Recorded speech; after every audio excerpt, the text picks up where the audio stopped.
Good afternoon. This is Barry Knapp with Ironsides Macroeconomics. It's Monday, December 8th at just shy of 2 o'clock Eastern Time. I'm here in New York City for the next few days before heading up to Boston and then finally returning to Colorado next weekend. We did release our 2026 Outlook note on Saturday morning.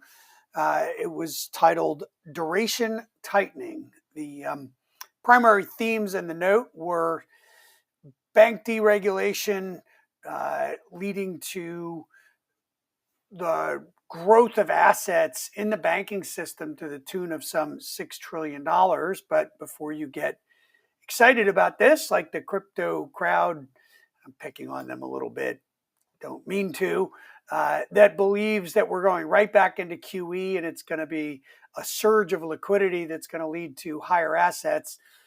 We actually think that we're going to have supply pressures in the belly of the Treasury curve, as was the case in 23 and the fourth quarter of 24. We think we're going to get those to return in 2026. So yes, we're going to get bank deregulation. It's something of a privatization of the Fed's balance sheet, but we're moving demand for the belly of the Treasury curve from the price insensitive Fed portfolio to the more price sensitive banking sector and private sector.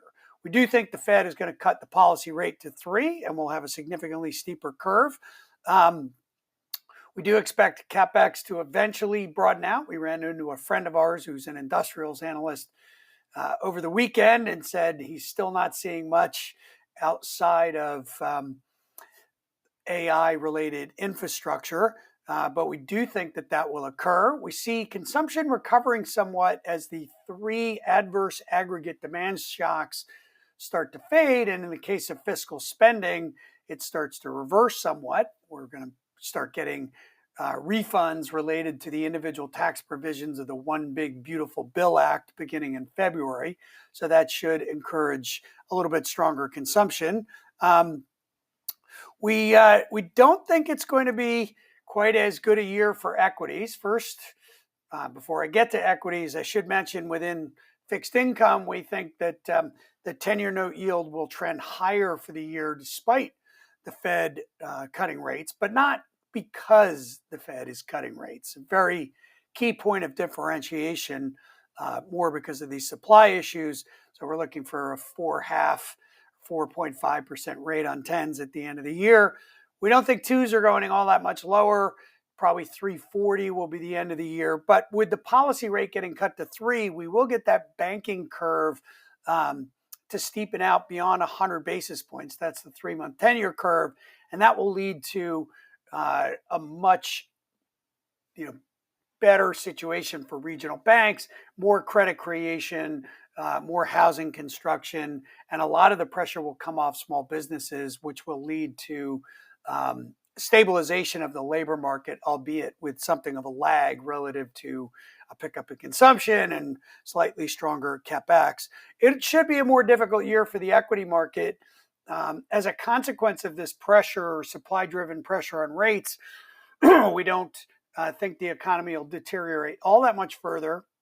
But so it's not going to be an earnings problem. It'll be more of a valuation rates issue that causes probably a decent pullback in equities in the first quarter and probably a return of roughly half of what we're getting in 2025. And we're not ready to make any sector changes yet, but we expect to make some significant changes as we get into the first quarter. We didn't see any sense of doing it just because we're writing an Outlook note. We'd prefer to wait for the year-end rally to continue to play itself out and perhaps some optimism in early January before we look to make some strategic changes. As a reminder, we've been leaning heavily into the avoiding the consumer sectors, underweight consumer sectors, that is, and leaning more heavily into investment-sensitive sectors. That should continue to work to an extent as we get into the beginning of next year. But with consumption starting to rebound, we may want to have a little more exposure to the consumer-facing sectors. Financials look like the best bet for next year. Very clean story between a steeper curve and bank deregulation that is going to persist for the next 3 years. To get all of the details, and this was a report about twice as large as our typical report with a world record 30 charts in it, so lots of pictures to illustrate our points, become a paid subscriber. Barry Neff from Ironsides. Have a good week, everyone. Thank you.